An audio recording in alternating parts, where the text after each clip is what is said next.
Hey, it's going to YouTube, so you know it's best here. Today is finally the day that Apple has unveiled their latest creation, the iPad. It's actually the name of their brand new tablet device. Much anticipation for a long time. People's been expecting this actual tablet for years now, but Steve Jobs finally unveiled it. This was the only thing that happened at their event today. The only thing they talked about was the iPad and its software and hardware. But the device, actually, look at the device here, the design of it is pretty sleek. It has an aluminum backing. It's very thin, a very thin device. The screen is a nice looking screen because it has a black border around it. So that's good because they don't want to push the screen all the way to the edge. And so when you're holding it, the touch screen won't be accidentally hit by your thumbs or something like that.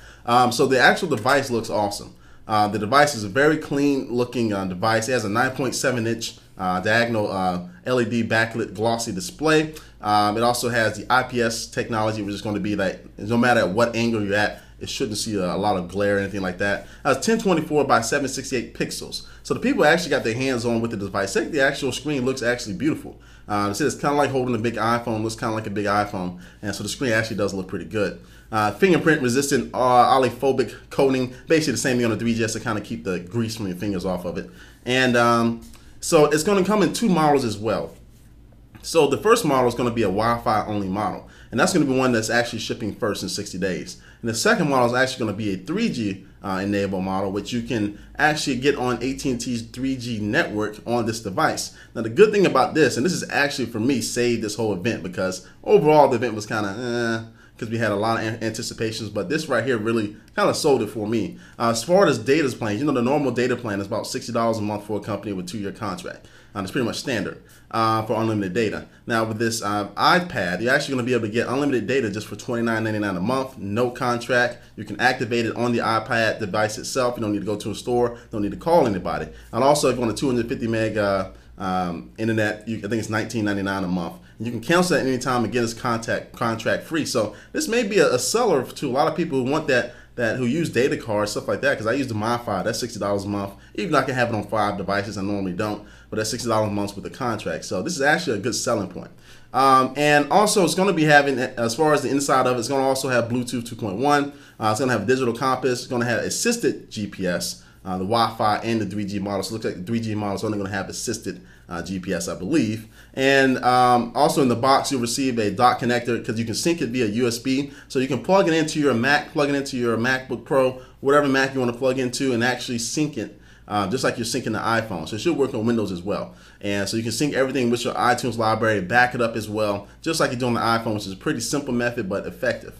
It does have a accelerometer in there, and the accelerometer looks actually probably a little bit better than what you find in the iPhone right now. It also has an ambient light sensor, so it can heighten, brighten, or dim the screen brightness depending on what your location is as far as the lighting in the room. Now, as far as the processor speed, let's look at the horsepower. It features a 1 gigahertz Apple A4 custom designed high performance low power system on a chip processor. Basically, this comes from P.A Systems, which is a company that Apple actually bought up a few years ago, and so they got their own processor in here. So you're looking at trying to get away from using Intel and go to their model of just a company that can do every single thing for their products for the most part.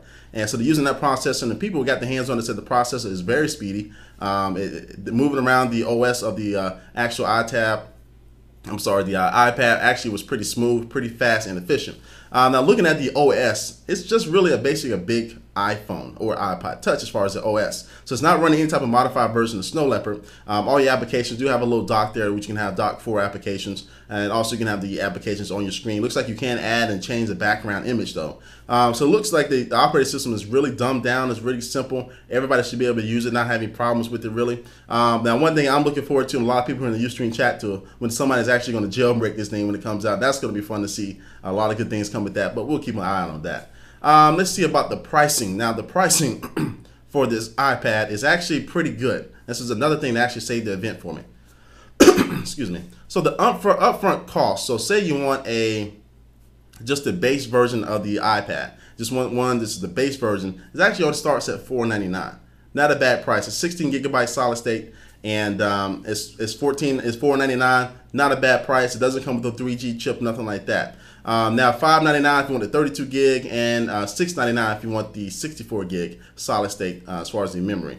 Now upfront cost if you want the 3G version of it. So the $499 version actually goes to $629. Then the 32 gig goes to $729, and then the 64 gigs go to $829. So it's not a bad price. Engadget did a good comparison about the pricing versus the iPhone as far as use, data use, and all that stuff. As far as going over 2 years about actually how much this thing is going to cost you, it actually comes out to be cheaper than what an iPhone will cost you as far as data. Now the iPad doesn't have it doesn't have any voice capabilities. It does have a microphone and speaker, but it does not have a camera for some reason.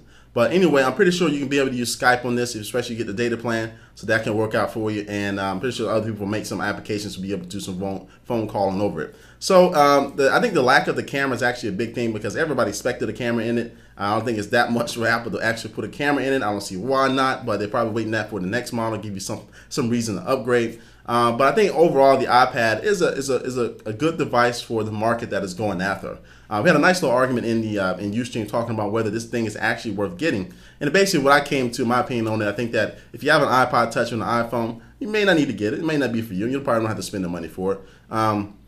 But if you've always been wanting like an iPod Touch or an iPhone, just don't want to get it for some reason, you're stuck in a contract, this is a very good device to give you those type of functionality because you can still run nearly virtually all the applications in the App Store on the iPad itself. So almost all the applications run right out the box. You can run them and they can actually scale up. So you can open up the application. It looks kind of just the same size that it was on the iPhone. And also you can hit the full screen button and take up the full screen of the device. So that's awesome to be able to use all the applications straight out the box. And also one thing with that, they also released a new 4.0, well, they're going to be releasing a new SDK for the iPhone, iPod, and the iPad as far as giving developers some more tools to actually upscale the applications or kind of change their applications to fit the iPad needs. So anyway, back to the point here. The device is kind of going for that niche market, kind of that Amazon Kindle, iPod type of market. And I think for the pricing starting at $499, that's not a bad deal at all. Not a bad deal at all. So it's a pretty good deal there. I think the device is going to be cool, going to be great. Again, the Wi-Fi only model shipping in 60 days, and the 3G model plus the Wi-Fi model is going to be shipping in 90 days. So I got to see which one I'm gonna get because I want the 3G model, but again, I want to get it first. So we'll see about that. But anyway, this is my presentation about the iPad. They also before I end it here, they also talked about iWork. This is another thing they talked about, iWork for the iPad. It's actually new applications, $9.99 each. For like Keynote and all that good stuff. It's pretty cool. It's all right. But other than that, the whole presentation really is just about the iPad. Nothing else different, but we'll keep an eye on that. But anyway, Soldier Knows Best here. Thanks for watching. I'll keep you more updated news about the iPad as it comes out, but I'll catch you later. Peace.